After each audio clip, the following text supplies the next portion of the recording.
Welcome to Presentation 8 in the series where we're looking at the book of Revelation. I've entitled this, The Seven Trumpets. As always, let's just look back where we've been in the previous presentations. We have to remember that the visions given to John make a coherent whole. We mustn't just rip them apart. Chapters 2 and 3 addressed to specific groups. That leads on to the later chapters. There's no break in the text. We also have to remember that this is apocalyptic literature, and we have to interpret it in terms of the way apocalyptic literature would have been interpreted. It conveys ideas. It conveys meaning through vivid imagery. Jesus is taking John, as it were, behind the scenes, under the radar, and he's showing John what is happening in the spiritual realm. We tend to work at the physical realm as human beings on this planet. Jesus takes John behind the scenes, the spiritual realm. And in interpreting this apocalyptic literature, timing is not the central issue. So often we've got hung up on end times. Yes, there are things relevant for end times in this book, but timing is not the central issue. The central issue relates to what is happening and what's going to happen and why, and as well as those who are involved in the events. So it's what, why, and who, not when. And with that emphasis in mind, we have a chance of interpreting this literature the way the message was intended to be conveyed to the original hearers. We saw 6 seals opened, then an interlude, then the 7th seal, and that led into the 7 trumpets. We're going to look at that again and pick up from there. The picture is persecution going to grow. Rampant evil was going to pursue its full course. But the message to these people, God is still in control, and he will put things right in due time. Hang on in there. Remain faithful. Now, these are difficult parts of the New Testament, and I gave some broad principles in interpreting them. We've got to go back and say, what does the text actually say? Don't come with preconceived ideas. That's the key. What would the original hearers have got? How would it have communicated ideas to them? Then draw out the principles and then bring in the applications. That helps us to make sense of this difficult book.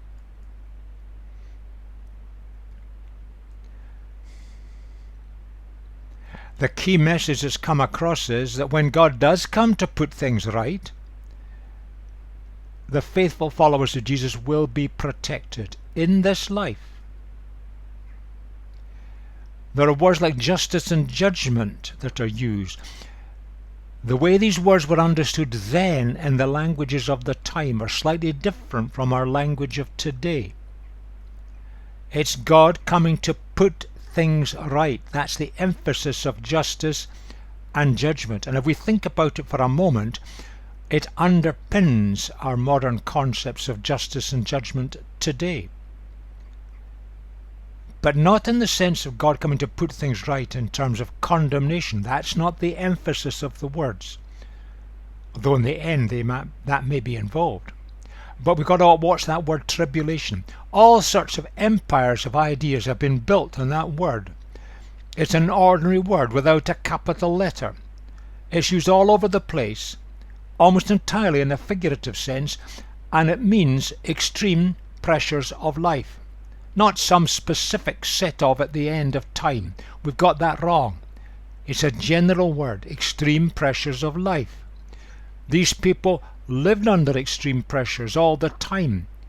Jesus lived in total contradiction to the value systems of wider society in his day, and that caused the confrontations with religious leaders and the Roman authorities, which led to his crucifixion. And we are exactly the same. We're living in a counterculture compared to the cultural values of wider society. No matter what our wider society is today, Western society is not following the ways of Jesus, is drifted away from them. And the followers of Jesus, we are now living as a counter-culture, and it can be very uncomfortable. It can generate scorn and hatred against us.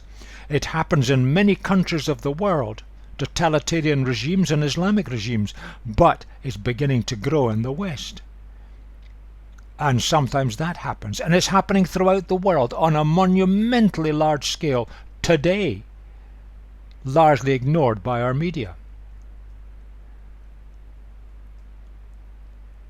Chapter 8.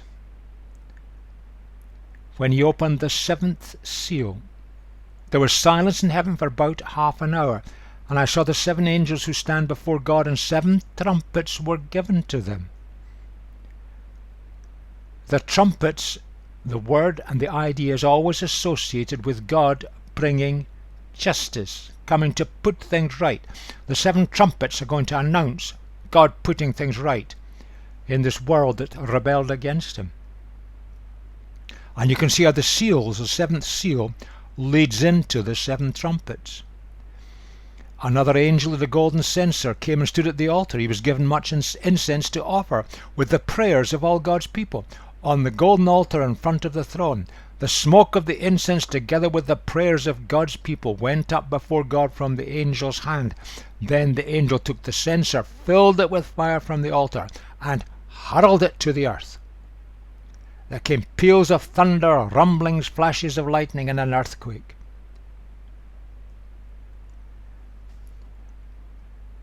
The prayer of God's faithful people, often under great pressures, maybe persecution. Here's the divine response to these prayers.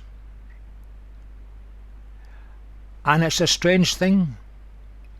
The destiny of the world, in some way, is closely linked to the activity of the followers of you and me if we're following Jesus. And our prayer life is part of that. Don't ever feel your prayers are not being answered. They're making an impact in the heavenly realm, and there will be a divine response. But what justice is going to come with these 7 trumpets? And that leads into the theme of this presentation.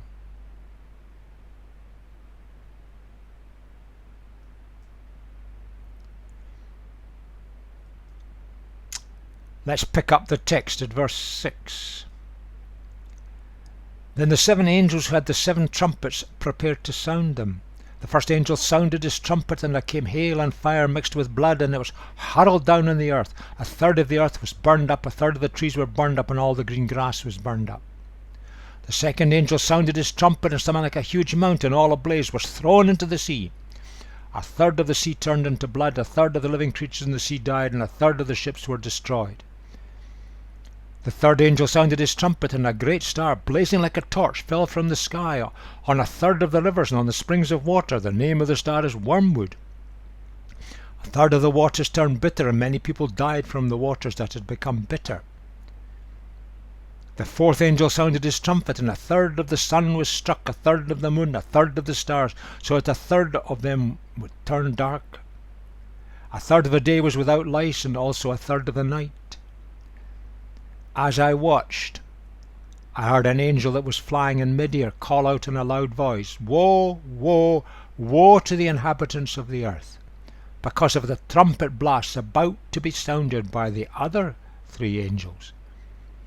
As always, 4 are described first, then 2, a gap, and then the 7th one. Remember, it's apocalyptic literature. And 1/3 is not a literal third. It always means a significant proportion.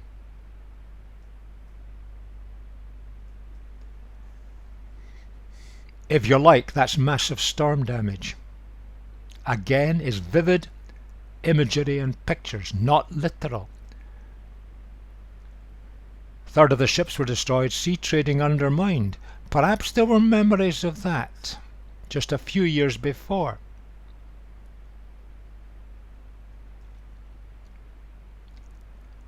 Fresh water became bitter.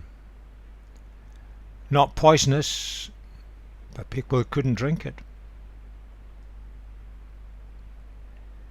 Some sort of cosmic disturbance that always is a picture of societal breakdown.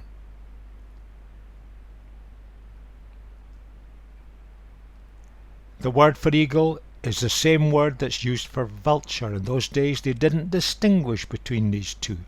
They saw them correctly as carrion eating birds. The eagle goes for live carrion, the vulture for dead. They were there to pick up the mess.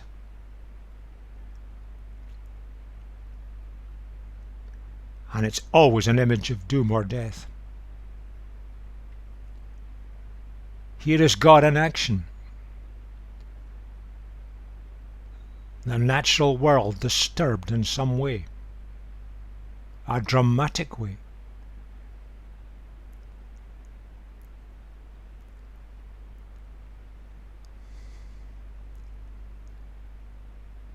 First 4 trumpets, it's a grim picture. Remember, it's not literal, it's apocalyptic, but worse is to come. So he's saying to his readers, hang on in there, hang on, this is just the start of God taking action. It ends up at the end here of societal breakdown. And if you ponder for a moment, the great empires of the world always end up that way, when they implode or collapse. Moving into chapter 9, the 5th trumpet, much more space is given to this.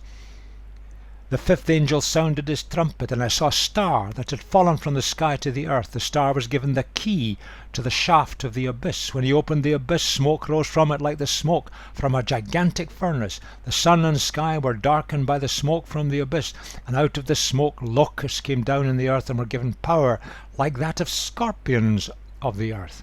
They were told not to harm the grass of the earth or any plant or tree, but only those people who did not have the seal of God on their foreheads.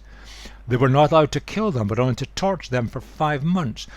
And the agony they suffered was like that of the sting of a scorpion when it strikes. During these days people will seek death, but will not find it. They will long to die, but death will elude them. The locusts looked like horses prepared for battle. On their heads they wore something like crowns of gold. Their faces, they resembled human faces. Their hair was like women's hair. Their teeth were like lions' teeth. They had breastplates like breastplates of iron. And the sound of their wings was like the thundering of many horses and chariots rushing into battle. Their tails with stings like scorpions, and in their tails they had power to torment people for 5 months. They had as king over them the angel of the abyss, whose name in Hebrew is Abaddon, and in Greek is Apollyon, that is, destroyer. The Hebrew word and the Greek word are words that mean destroyer. What a picture! It's vivid imagery that conveys meaning. Pictures always convey meaning, whether it's the great art pictures of today or the past, or word pictures as it is here. But these are vivid pictures. And you try to mentally picture it and you just blow your mind, because that's not the point of it. It's conveying meaning. And we have to ask that question. What would the original hearers have got from these pictures that are given to them? Would it bring back memory of volcanic eruptions? Much of the area is volcanic, with earthquakes and occasional volcanic eruptions. It would be in the folk memory, if not in the experience of many of the hearers. Scorpions, painful stings? but they were like locusts, and plagues of locusts create starvation. That was so well known, these parts of the world. But they had human faces, fair hair, and incisor teeth. Well, the fair hair and the human faces speaks of the Roman fear of invasion from the northern area outside the empire, where people were fair, and the incisor teeth are ripping society apart. And of course noise does generate fear, and they were indestructible. There's just some of the meanings that might have come out of these vivid pictures, and they were led by someone called Destroyer. Fundamental principle here: those who destroy the lives of others will themselves be destroyed. And if you look down through history, you see that pattern repeating itself again and again. They are called to account, or they're killed in battle, or whatever. But eventually God says enough is enough, intervenes, and brings down these dictators and powerful people who create havoc in parts of the world. Happening today, and there are many people who need to be brought down. They're doing so much damage to humanity. This is describing what happens to unrepentant humanity, led by leaders who have abused their power. But it relates to this life. That's what the language is saying. It's not to be confused with final judgments. Yes, there are final judgments, and these people will face them. But this is relating to this life, here and now. But what's meant by the abyss? We know the word means having to do with the primeval deep. But what does that mean? How does it fit? What is the picture conveying? And who or what had fallen? It talks about a star. Now, to get an idea of this, we need to understand how the people then saw their world, because it communicated to them. So the understandings of the time, they thought of a three-storied universe, 3 levels. Everything was earth-centered. And indeed, it's relatively recent in the history of humanity when Earth was removed from the centre and the Sun became the centre of the solar system, and then we moved on to realise the universe was an awful lot bigger. There's the heavens above the earth, and then there's something under the earth. God's abode is above it. We're living here, but that's the abode of the dead. They related that to why they buried them. But it's also the abode of the demonic, the powers of evil, locked up somehow below the earth. They saw the earth as flat, with a dome above it with holes punctured which gave the light to the stars, with the sun and the moon moving across that dome. They sometimes saw the earth as flat but standing on pillars that were standing in water, and that was their explanation of springs and oases where water came up from underground. It makes sense given their understanding and their knowledge of their day, but it helps us to interpret this passage. And under the earth it housed the place of the dead. So often we've got the word hell in our Bibles. It's a mistranslation. It's impossible to translate. The words in the Hebrew and the Greek refer to the place of the dead. Not hell as we understand that today. But it was also housed the demonic forces of the underworld. How these related to each other was not clear. And of course they related that. The evidence was volcanic eruptions. Things can erupt from under, and it brings death and destruction when you get a volcanic eruption. Now the vision here, it communicates within the thought forms of the hearers towards the end of the 1st century, and that helps us make a bit of sense of it. And the shaft of the abyss is simply giving access for the demons to enter the world of humanity. because they're under the earth in their thought forms. Allows them to come up and create havoc amongst humanity. Perhaps we have an expansion of the opening of the seals. Now, this is not the only way of interpreting it or a complete way, but here's our three possible ways to describe this. God permits Satan and his demons to torment unsealed humanity. They come up from under the earth. Equally, we could say God removes his protection from humanity, and humans face the consequences, their inevitable consequences for their persistent rebellion actions, as disasters happen and society breaks up. Or we could describe it as persistent rebellion by humans and their leadership opens the door to satanic attack. They're choosing to go the way of Satan without realizing what they're doing very often. That opens the door, and Satan has a field day. Now, these are all different ways of describing it that you may find helpful. Broadly, God is giving Satan permission. God is always in control to allow the demons to come up from the underworld in the cosmology of their thinking of the time, and they were to harass unsealed humanity, those who did not belong to Jesus, for a significant but limited period of time. There is something in the followers of Jesus under persecution that occasionally I have observed, a serenity and a calmness, sometimes under the most horrendous pressures and conditions. God does protect. Pictures of ways of looking at this, messages that come from this passage. Some observations we can make from this. The followers of Jesus are protected. We're talking about judgments in this life, and they're limited by time. There are several time terms there that have got meaning. For example, a typical locust plague lasted 5 months. So this wasn't going to last forever. And God permits it all to happen. He doesn't send the disasters. He withdraws his protection over the planet and humans. The protection he's always got there. And Satan and his demons have a field day.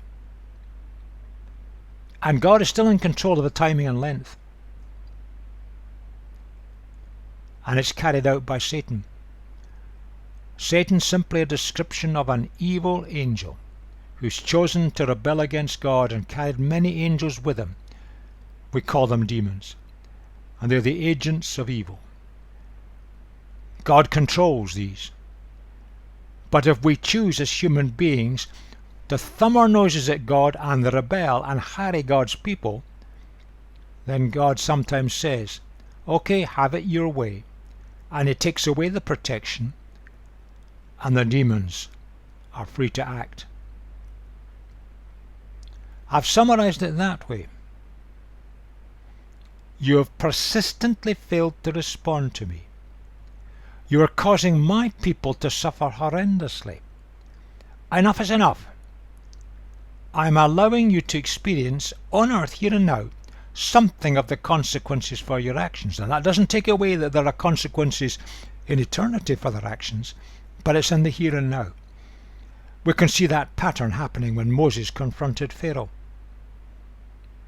And Pharaoh's exploitation of the Israeli people there. Enough is enough, says God. I've seen your suffering. I'm going to act. Moving forward in the text. The first woe is past, 2 other woes are yet to come. Seems a bit strange that. Come back to that in a moment. There are 3 sets of 7s. There are lots of 7s in the book of Revelation. I picked on these 3. Seals, trumpets and bowls. They tend to form a pattern where 4 are described briefly, 2 then follow in more detail. There's some sort of interlude of variable length, and then there's the final one. very roughly, that seems to be the preparation for judgments, God putting things right. That's the judgments, God in action putting things right. What happens to the followers of Jesus in the middle of this? And then the final implications of it all. So looked at that way, the first woe is the first of the set of three. 4 have happened, 3 more are to come. This is the first. So there are 2 more to come. So this is trumpets 6 and 7 we're about to look at in this passage. Back to the text. So it's the 6th angel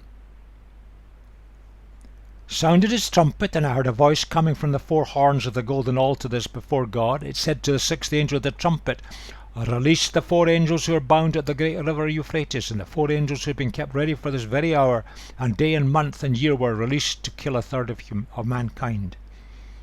The number of the mounted troops was twice 10,000 times 10,000. I heard their number. That speaks of infinite power and perfection. The vision conveys meaning. Euphrates marked the northern boundary of the area of the Roman control at that time, but it implies that the threats on the Rome would come from the north, and they did. And the attacks on the Roman Empire eventually, and the overrunning of the Roman Empire, came from the north. A significant number back to the 3rd.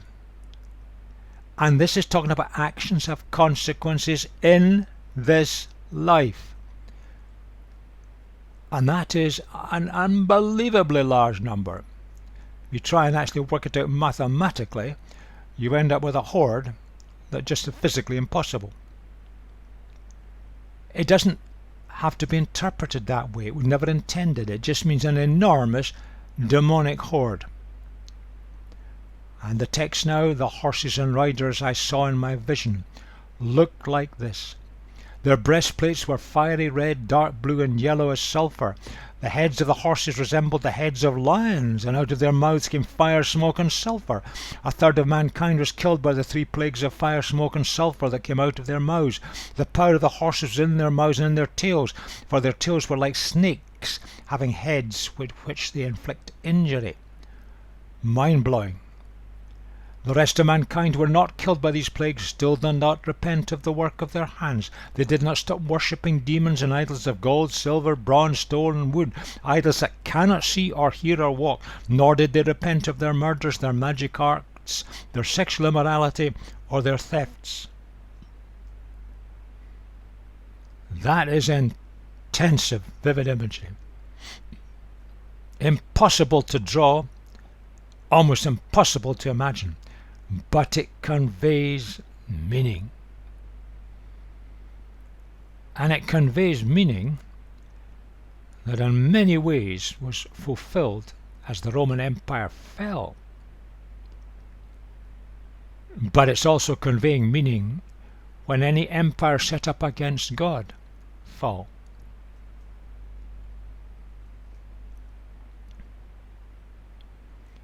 Despite all that little impact, the people still thought they knew better. The Roman emperors thought they knew better. They could run their own way. The powers that be, the temples, the worship, the evil, and the horrendous abuse of sex that went on across the Roman Empire in the latter days. It just went on.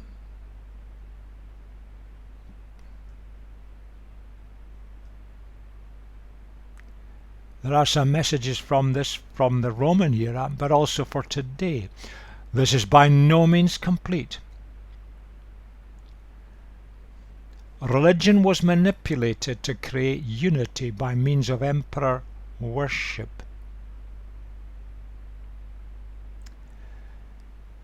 Now it was replaced when an emperor in the 4th century became, or appeared to become, a Christian. And then Christianity, centered in Rome, was used as a way to manipulate the empire. And we're worshipping a religious system.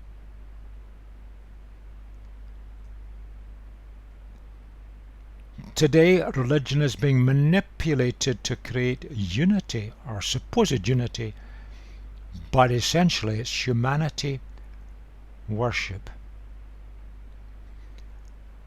Now we've got to stop and think very hard about this in the West. The way our Christianity in our churches has drifted over the centuries. We are worshipping what we are doing and the way we do it. There's a lot of truth in that. Somehow we've lost our way, and we get to back and we need to rethink what it's all about. In essence, it's a deification of wealth, power and pleasure. We want the security of enough. We want power over society or over each other, and we want things that we like. And much that goes on in churches can be justified as, we've always done it this way, this is our way, we like it this way. Where is Jesus in that? We are reflecting what we worship, and so much of what goes on in the West today, within and certainly beyond our churches, is worshipping ourselves, our abilities, our organisation, our skills, our education. We reflect what we worship, and Western society is slowly self-corrupting. An underlying agenda behind this: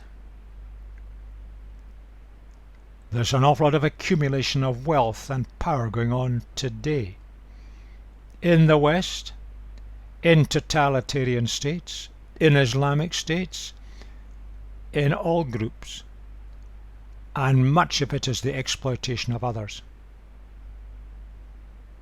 The ruling class and the rest. And what this passage is saying is there are going to be consequences, and they'll come in this life, and it's going to be painful for the West.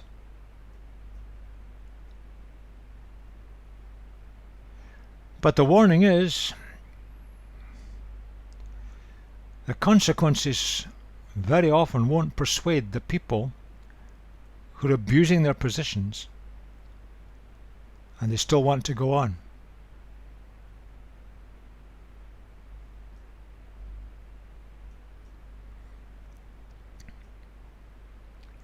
The first four of these trumpets relate to physical surroundings affected.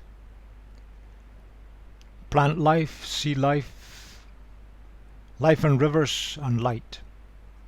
Again, it's imagery. And there's a kind of pattern. An angel blows a trumpet, a plague is described, the results are measured. There's 1/3 destruction, a significant amount of destruction. And the penny still doesn't drop. The next two, humans are affected directly. It's pictured as intense pain and death for many.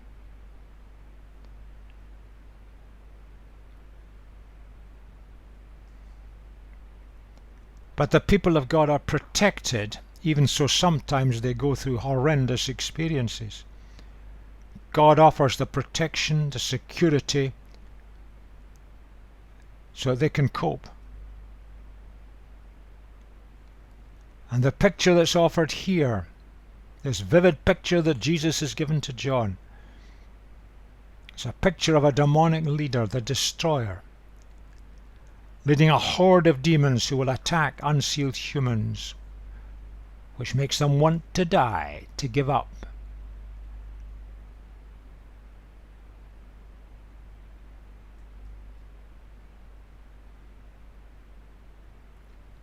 And then 4 angels with a huge demonic horde attacking those in rebellion.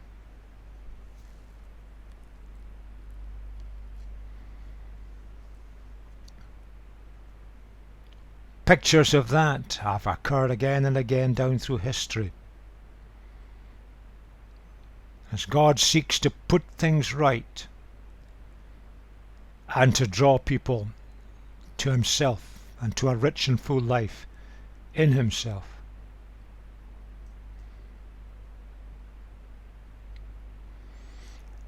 But it's an interesting comment. The extreme natural disasters of the first 4 trumpets, or the human suffering of the next 2, that goes on.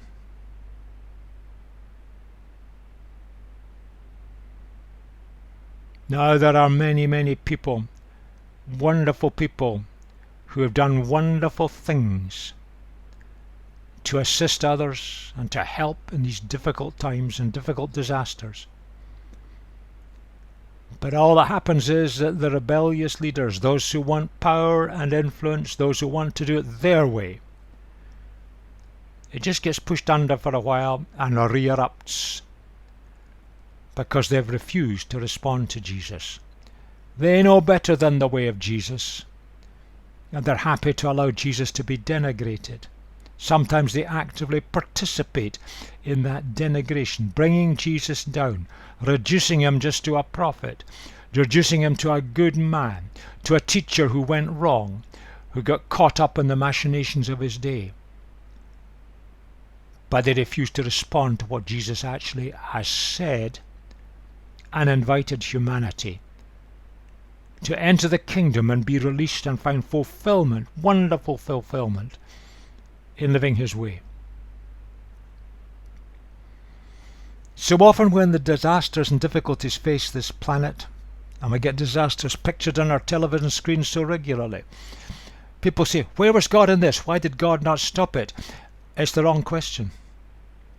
God normally prevents Satan and his hordes from perpetrating these natural disasters of human suffering. He prevents Satan and his demons attacking the planet or human in these ways. That's the normal pattern. If God didn't protect humanity, we'd be under that all the time. But there are times when humanity and its leadership have gone so far astray that God says, well, if you want it that way, you can have it that way. And that's permission for Satan to have a go through his demons, and great suffering comes on many. The picture of attacks coming not upon Christians but upon corrupt civilizations is a kind of thread that underpins much of the text. God's not against people. He's against the things that we do to hurt each other and to corrupt our world so that people get hurt and are damaged. He wants to put that right. And the whole thing is a judgment and a call to repentance. But people who've willfully decided, I'm doing it my way, so often won't heed these calls, and they continue on. But the followers of Jesus are protected. We've got to take hold of that protection. Something that we've got to learn within the people of God across the West particularly. We can learn so much from the developing countries where the believers there are so far ahead of us in their spiritual understandings. We've got to bring ourselves under the umbrella of God's protection so that we are not attacked by these powerful demonic onslaughts. Oh, there's so much depth in these sections of this book of Revelation. I've only touched upon some of the key issues. There are many more. We'll pick up a few of them in the next presentation when we look at the final trumpet. We've got to remember this was addressed to small groups suffering persecution, and there was war to come, and it was going to get worse, and history shows it did. And Jesus is saying to these people, I'll see you through no matter what happens. I'll seal you. But there are consequences for actions, and they will occur in this life. Those who rebel against me, who perpetrate such atrocities that hurt so many people, and it's happening in the world today, they will have to face the outcomes in this life and in the hereafter. And it goes back to what Jesus said to his disciples in John 15. A servant is not greater than his master. If they persecuted me, they will persecute you also. But in the spiritual realm, Jesus is still in control and is with us in and through that persecution, because of all people he understands, because he went through the worst that humanity could throw at him, being tortured publicly to death by the religious and political leaders of his day. And he will take us through, and he will look after us. I leave that message with us at the end of this presentation. Life is tough and can be very tough, and it may be tough for you at the moment. Hang on. Jesus is in control, and he is actually with you in it, whatever you're going through.